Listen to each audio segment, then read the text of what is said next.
बंधु माने पवित्र महाविशुभ पणा संक्रांति एवं ओडिया नववर्ष उपलक्षे आपण मानकु समस्तंकु मोर हार्दिक शुभेच्छा एवं शुभकामना। आजिर एही भिडियोटी बिछा राशिर व्यक्ति विशेष मानक पई बहुत गुरुत्वपूर्ण अटे, कारण एही पवित्र पणा संक्रांति परठारु आपणक जीवन रे एक बहुत बड़ परिवर्तन हेबाको जाउछि। ग्रह मानकर चलन रे एक बड़ परिवर्तन हेबाको जाउछि, जहा फଳରେ एहार प्रभाव रे आपणक जीवन रे मध्य किछि परिवर्तन आसीबाको जाउछि। आपणक जीवन रे चलिथिबा दुख कष्ट एवं समस्यार अंत हेबाको जाउछि। पुनर्बार आपणक जीवन रे नूतन सूर्योदय हेबाको जाउछि, कारण 29 मार्च ठारू आपणकर शनि अढेईर समाप्त होई सारिछि, जहा फଳରେ आपणक जीवन रे जो पारिवारिक अशांति थिला, चाकरी क्षेत्र रे समस्या देखा देउथिला, प्रत्येक कार्य रे जो बाधा विघ्न आसुथिला, शिक्षा क्षेत्र हेउ, प्रेम जीवन हेउ, वैवाहिक जीवन हेउ, सबुथिरे जो आपणको अशांतिर वातावरण लागि रहउथिला, सबुथिरे आपणको समस्या देखिबाको मिलुथिला, स्वास्थ्य रे आपणकर समस्या रहउथिला, से सब वर्तमान आपणकर धीरे धीरे दूर होई जाउछि। तो आपणक जीवन रे एक सकारात्मक परिवर्तन आसीबाको जाउछि। तेबे एही पवित्र पणा संक्रांति दिन सूर्य महाग्रह मध्य निजर राशि परिवर्तन करिवे। तो ए सबुर प्रभाव रे आपणकर स्वास्थ्य, शिक्षा, प्रेम जीवन, वैवाहिक जीवन, भाग्य, क्यारियर एवं व्यापार वाणिज्यर स्थिति किपरि रहिबो एही पणा संक्रांति परे से विषय रे आजिर एही भिडियो रे आमे माने विस्तार भाबरे आलोचना करिबा। सेथिपाई आपणकर जदि बिछा राशि होइथाय तो भिडियोटी को स्किप न करी आपण शेष पर्यंत निश्चय देखंतु एवं भिडियोटी को लाइक करी चैनल को सब्सक्राइब करि दियंतु। कमेंट बॉक्स रे भक्ति एवं श्रद्धार सहित जय श्री जगन्नाथ निश्चय लिखंतु। तो बंधु माने आसंतु आरंभ करिबा आजिर एही कार्यक्रम को, जहा आपणकर जन्म राशि एवं चंद्र राशि उपरे आधारित अटे। तो राशि चक्रर 12 गोटे राशि मध्यरु अष्टम राशि हेउछि बिछा राशि एवं बिछा राशिर राशिधिपति हेउछंती मंगल। तो मंगल आपणकर नवम भाव में गोचर करुछंती, जहा फଳରେ एही पणा संक्रांति परे आपणकर स्वास्थ्य बहुत भल रहिबो। एमिति कि जदि पूर्वरु आपणकर कोनोसी स्वास्थ्य जनित समस्या थिला तेबे ताहा मध्य दूर होई जिवो, आपण निजको स्वास्थ्यवान अनुभव करिवे। तो पणा संक्रांति परे आपणकर स्वास्थ्य को नहीं चिंता करिवार कोनोसी आवश्यकता नाही, कारण आपणकर स्वास्थ्य बहुत भल रहिबो। एबे आसंतु देखिबा आपणकर शिक्षा जीवन किपरि रहिबो, पाठ पढ़ा किपरि रहिबो एही पवित्र पणा संक्रांति परे। तो बंधु माने कुंडलीर पंचम भावटी होइथाय आपणकर शिक्षार भाव।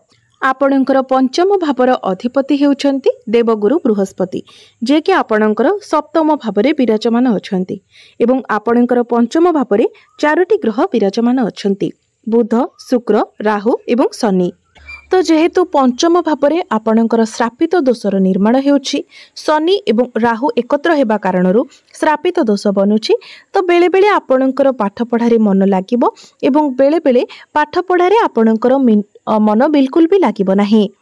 आपणकर मूड स्विंग हेबो, आपणकर माइंड डाइवर्ट हेबो, बेले बेले आपण बहुत अधिक एनर्जेटिक रहिबे, निजर पाठ पढ़ा को नेकी बहुत किछि भाबिबे, बहुत किछि करिबाको चेष्टा करिबे, पाठ पढ़ा को नेकी आपण बहुत सीरियस हे जिबे एवं बेले बेले हठात आपणकर पाठ पढ़ारू मन डाइवर्ट होई जिवो, पाठ पढ़ारे आपणकर मन लागिबो नाही। सेथिपाई आपण प्रतिकार निश्चित भाबरे करंतु। तेबे प्रतिकार गुडिको आमे वीडियो शेष रे जानिबा। एबे आसंतु जानि नेबा आपणकर प्रेम जीवन किपरि रहिबो एही पवित्र पणा संक्रांति परे। तो आपणकर पंचम भावटी शिक्षार भाव हेबा सहित पंचम भावटी मध्य होइथाय आपणक प्रेम जीवनर भाव। तो आपणकर पंचम भावर अधिपति देवगुरु बृहस्पति आपणकर सप्तम भावरे विराजमान अछंती एवं मु पूर्वरु कहि सारिछि जे आपणकर पंचम भावरे 4टी ग्रह विराजमान अछंती।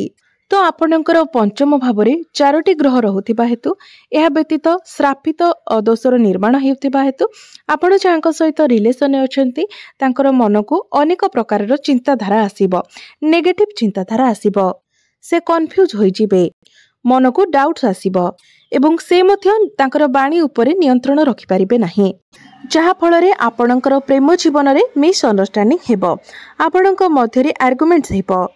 तेबे आपणको से सबुरे एडजस्ट करिवार अछि।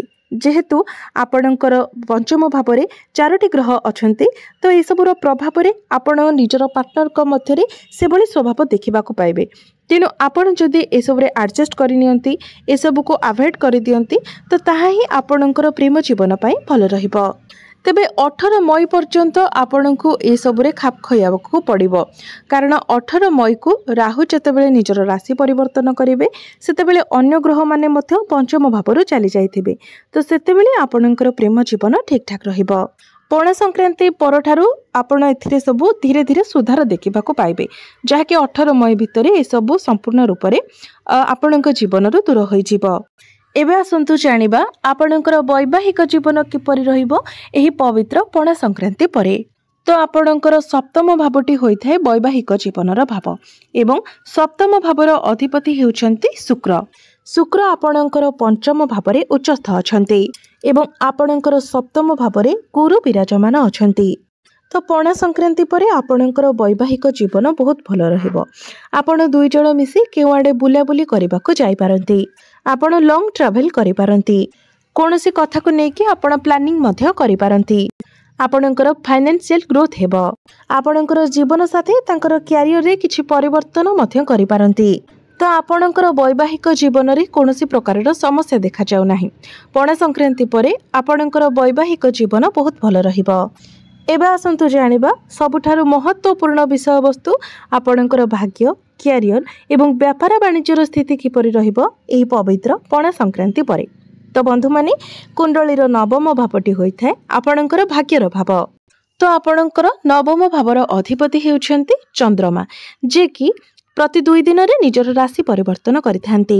एमितिरे भी बिछा राशि व्यक्ति विशेष मानकर भाग्य एपरि होइथाय जेमिति हमर मासरे 2टी पक्ष रहिथाय शुक्ल पक्ष एवं कृष्ण पक्ष 15-15 दिन रही थाए से भली जेहेतु आपणकर भाग्य भावर अधिपति चंद्रमा अटंती तेणु आपण निज जीवन में एमिति देखिबे जे 10-15 दिन कंटिन्यूअसली आपण को आपणक भाग्यर साथ मिलिबो सेतेबेले आपण जहाँ भी करिवे सेतिरे आपण सक्सेस हेबे एवं एमिति किछि दिन रहिबो जेउथिरे लगातार आपण प्रत्येक कार्य रे असफल हेबे प्रत्येक कार्य रे आपणकर बाधा विघ्न आसीबो एवं पुणी हठात एमिति होइथाय जे जोठारे आपण आपणकर कामटी हेबो नाही बोली भाबुथिबे हठात करी सेही कामटी आपणकर होइजिबो सेथिरे आपण सक्सेस होइजिबे।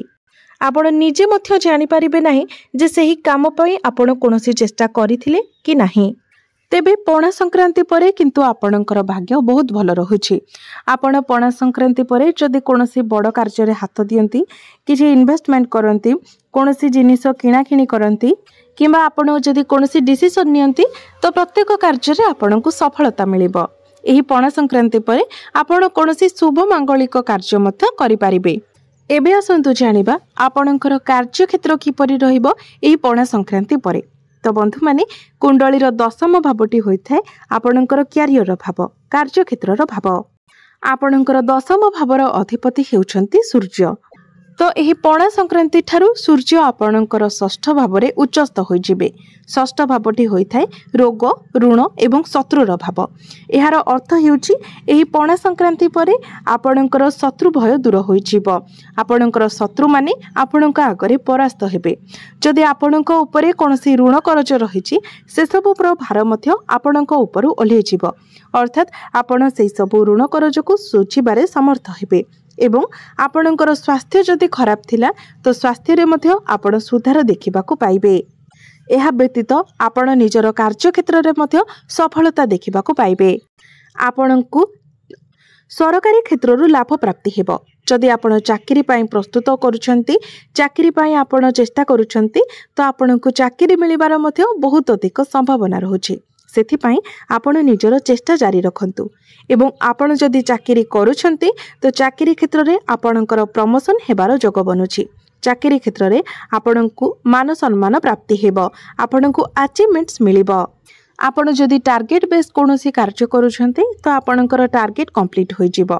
आपणकर कार्य क्षेत्र रे आपणकर मान सम्मान प्राप्ति हेबो। कार्य क्षेत्र रे आपण काहाकू सहाय्य करि पारंती किबा आपणकू मध्य केही सहाय्य करि पारंती। तो पणा संक्रांति परे करियर आपणकर बहुत भल रहिबो एवं आमे जदि बिजनेस कथा कहिबा तो व्यापार वाणिज्य मध्य एही पणा संक्रांति परठारु आपणकर बहुत भल रहिबो। कारण शुक्र एवं बुध दुहे त्रिकोण रे अछंती। यह व्यतीत शुक्र एवं बुधंकर दृष्टि आपणकर एकादश भाव अर्थात लाभ स्थान उपरकू रहुछि। सूर्य एवं शनिकर दृष्टि मध्य आपणकर एकादश भाव उपरकू रहुछि। तो बिजनेस रे आपणकर इनकम बढ़िबो, आपणकर फाइनेंशियल ग्रोथ हेबो, आपणकर बिजनेस रे मध्य ग्रोथ आसीबो, आपण निजर बिजनेस को आगो को बढ़ाई पारंती।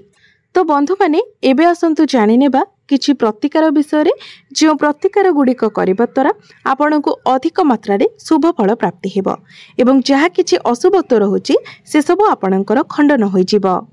सेथि पई आपण प्रत्येक दिन हनुमान चालीसार पाठ करंतु एवं प्रत्येक दिन आपण मंगलंकर बीज मंत्र मध्य 108 थर जप करंतु। प्रत्येक दिन आपण देवगुरु बृहस्पतिंकर बीज मंत्र मध्य 108 थर जप करंतु एवं प्रत्येक दिन आपण उदित सूर्य को तंबा पात्र रे जलाख्य अर्पण करंतु। निश्चित भाव में समस्त अशुभत्व गुड़िक खंडन होई आपण को अधिक मात्रा रे शुभ फल प्राप्ति हेबो। तो बंधु माने आपणकर जीवन मंगलमय हेउ, एहा ही ईश्वरंक निकटरे मोर प्रार्थना। धन्यवाद।